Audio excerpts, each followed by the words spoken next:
Ooh. Yeah. Roberto's I don't even know that game there's up. 10 good teams. You know what? It was a struggle. I'm not even going to lie. I got to 8, and then the last 2 were like, okay, you're the best of the rest, but it still beats doing the Big Ten power ranking. Now, Fair. at number 10, the University of Southern California, USC, fresh off of beating Arizona 45-37. The fact is, Gross. it was Arizona, and it took you scoring 45 points, and you allowed them to score 37. But it was either that or Ole Miss. Ole Miss just missed out. But I looked at their schedule, and I can't reward that. No. Look, USC is fun, nothing more. That performance against Arizona doesn't cut it. No. You know, you want to be considered for the playoff with a loss, you need to be impressing people. And this has been their problem all year. They rely on turnovers to get stops. They can't actually stop anybody. This is true. But fun fact, Mike, it's like I think every year somebody outside the top 10 in the initial rankings makes the playoff. So that'll be fun to watch. All right, UCLA comes in at number 9. The other LA team, they beat Stanford 38-13. They got Arizona State coming up this weekend. They're fun to watch, but I don't know if they're a team that I would even put close to that top 4. No, and herein lies the problem. Normally, this portion of the rankings would feature teams that are good enough. Mm-hmm. You can make a case, but let's say they had an injury or lost a game that they shouldn't. I don't even see the quality to have a discussion about these teams, which it's not your fault. You're just ranking them out. And I agree with you, by the way. I would take UCLA to beat USC when they play in a couple of weeks. Right. Now, let's keep this Pac-12 thing going and go with Oregon at number 8. They beat Cal 42-24. Maybe the strongest chance for a Pac-12 team to make the playoffs is the University of Oregon. 2 problems. A, no one will ever forget them losing by 100 to Georgia. And 2, they don't get to play every game at home, which means you got to deal with road Bo Nix. And nobody likes road Bo Nix. You're true.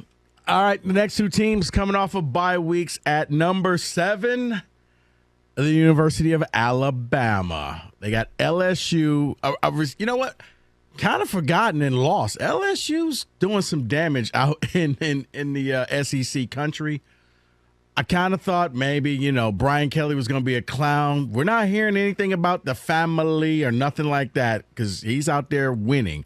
But Bama gets a chance to get back on track. Mike, I think this is the cutoff line. From 7 on, I could see any of these teams in the college football playoffs. If Bama wants my attention, they need to go to Death Valley and take care of business. They're currently 13-point favorites. Show me. Show me a secondary that looks like they're even top half of Division I.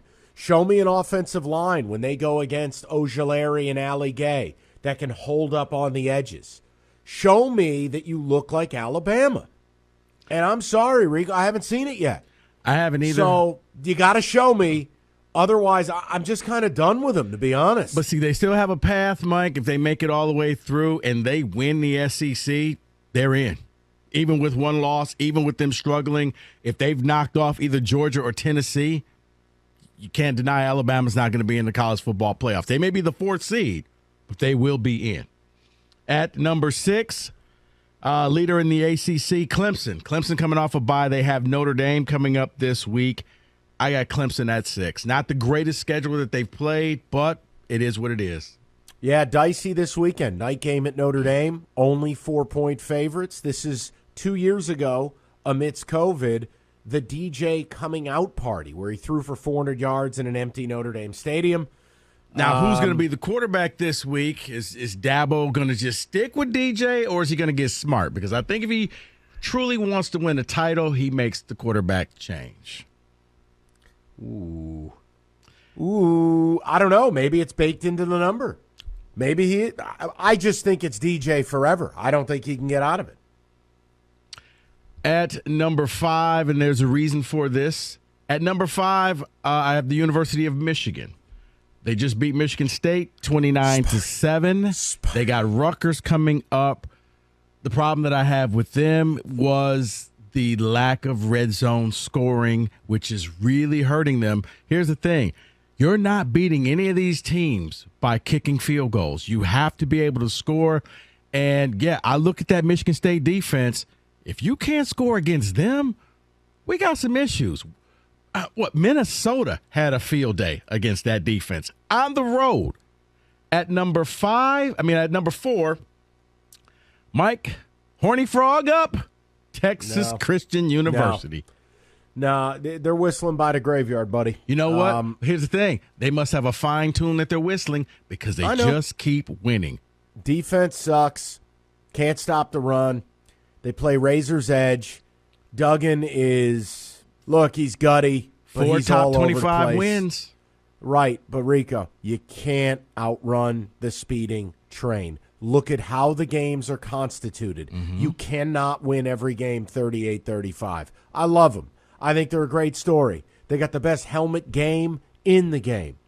But I can't pick them to keep doing this. You can't, but Mike, I'm rewarding teams for what they're doing right now. What's good? I don't care what they're going to do later. If Michigan played TCU, I'm sorry, Michigan would never punt. If Michigan played TCU, you would hope that they would score a touchdown, Mike, but they may be kicking a lot of field goals. All right, they're your rankings. I'll leave it alone. I just think you need to flip those two. But whatever, it's free country. But I've said it. I've been consistent. I reward when you play a schedule. You've beaten 4 top 25 teams. That was the tiebreaker, in my opinion. That's actually, you know what? That's the trump card. Yeah. And it's not Michigan's fault. No. It's just the Big Ten is an atrocity, and you're right. TCU's played a better schedule. Okay. At number 3, we got the defending national champions in the University of Georgia. Impressive win. I thought they were going to blow out Florida. Florida came back, and then they just said, okay, enough of this, and they went out and beat Florida 42-20. They have the game coming up against Tennessee.